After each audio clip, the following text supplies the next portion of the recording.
The Raven by Edgar Allan Poe. Once upon a midnight dreary, while I pondered, weak and weary, over a many quaint and curious volume of forgotten lore, while I nodded, nearly napping, suddenly there came a tapping, as of someone gently rapping at my chamber door. "'Tis some visitor," I muttered, tapping at my chamber door. Only this, and nothing more. Ah, distinctly I remember it was in the bleak December, and each separate dying ember wrought its ghost upon the floor. Eagerly I wished the morrow, vainly I had sought to borrow from my book surcease of sorrow for the lost Lenore. For the rare and radiant maiden whom the angels name Lenore, nameless here, forevermore. And the silken, sad, uncertain rustling of each purple curtain thrilled me, filled me with fantastic terrors never felt before. So that now, to still the beating of my heart, I stood repeating, "'Tis some visitor entreating entrance at my chamber door." Some late visitor entreating entrance at my chamber door. This it is, and nothing more. Presently, my soul grew stronger, hesitating then no longer. "Sir," said I, "or madam, truly your forgiveness I implore. But the fact is I was napping, and so gently you came rapping, and so faintly you came tapping at my chamber door, that I scarce was sure I heard you." Here, I opened wide the door. Darkness there, and nothing more.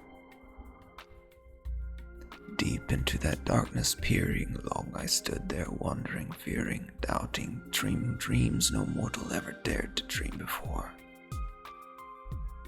But the silence was unbroken, and the stillness gave no token, and the only word there spoken was the whispered word, "Lenore." This I whispered, and an echo murmured back the word, "Lenore." Merely this, and nothing more. Back into the chamber turning, all my soul within me burning, soon again I heard it tapping somewhat louder than before. "Surely," said I, "surely that is something at my window lattice. Let me see then what there that is, and this mystery explore. Let my heart be still a moment, and this mystery explore. 'Tis the wind, and nothing more."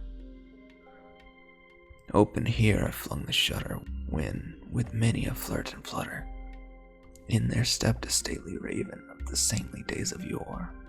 Not the least obeisance made he, not a minute stopped or stayed he, but, with mine of lord or lady, perched above my chamber door, perched upon a busted palace just above my chamber door, perched and sat, and nothing more. Then this ebony bird beguiling my sad fancy into smiling, by the grave and stern decorum of the countenance it wore. "Though thy crest be shorn and shaven, thou," I said, "art sure no craven, ghastly grim and ancient raven, wandering from the nightly shore.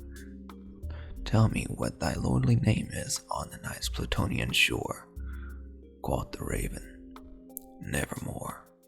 Much I marveled this ungainly fowl to hear discourse so plainly, though its answer little meaning, little relevancy bore. For we cannot help agreeing that no living human being ever yet was blessed with seeing bird above his chamber door, bird or beast upon the sculptured bust above his chamber door, with such a name as Nevermore. But the raven sitting lonely on the placid bust spoke only that one word, as if his soul in that one word he did outpour. Nothing farther than he uttered, not a feather than he fluttered, till I scarcely more than muttered, "Other friends have flown before. On the morrow he will leave me, as my hopes have flown before." Then the bird said, "Nevermore." Startled by the stillness broken by a reply so aptly spoken, doubtless, said I, what it utters is its only stock and store, caught from some unhappy master whom unmerciful disaster followed fast and followed faster till his songs one burden bore, till the dirges of his hope that melancholy burden bore, of never, nevermore. But the raven still beguiling all my fancy into smiling, straight I wheeled a cushioned seat in front of bird and bust and door. Then upon the velvet sinking, I betook myself to linking fancy unto fancy, thinking what this ominous bird of yore, what this grim, ungainly, ghastly, gaunt, and ominous bird of yore meant in croaking nevermore.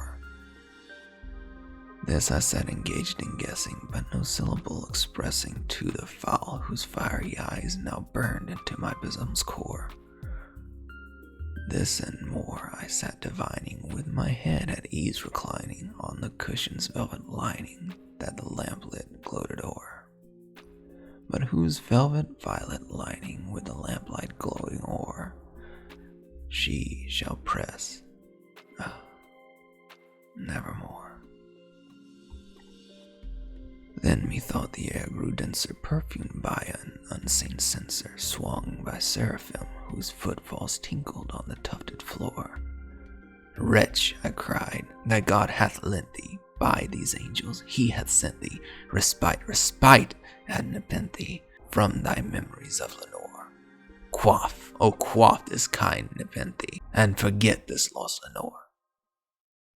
Quoth the raven, nevermore. Prophet, said I, thing of evil, prophet still, if bird or devil, whether tempter sent, or whether tempest tossed thee here ashore, desolate yet all undaunted, on this desert land enchanted, on this home by horror haunted, tell me truly, I implore, is there balm in Gilead? Tell me, I implore. Quoth the raven, nevermore. Prophet, said I, thing of evil, prophet still, if bird or devil, by that heaven that bends above us, by that God we both adore, tell this soul with sorrow laden, if within that distant Aidenn it shall clasp a sainted maiden whom the angels name Lenore, clasp a rare and radiant maiden whom the angels name Lenore. Quoth the raven, nevermore. Be that word our sign of parting, bird or fiend, I shrieked upstarting. Get thee back into the tempest and the night's Plutonian shore. Leave no black plume as a token of that lie thy soul hath spoken. Leave my loneliness unbroken. Quit the bust above my door. Take thy beak from out my heart, and take thy form from off my door. Quoth the raven, nevermore.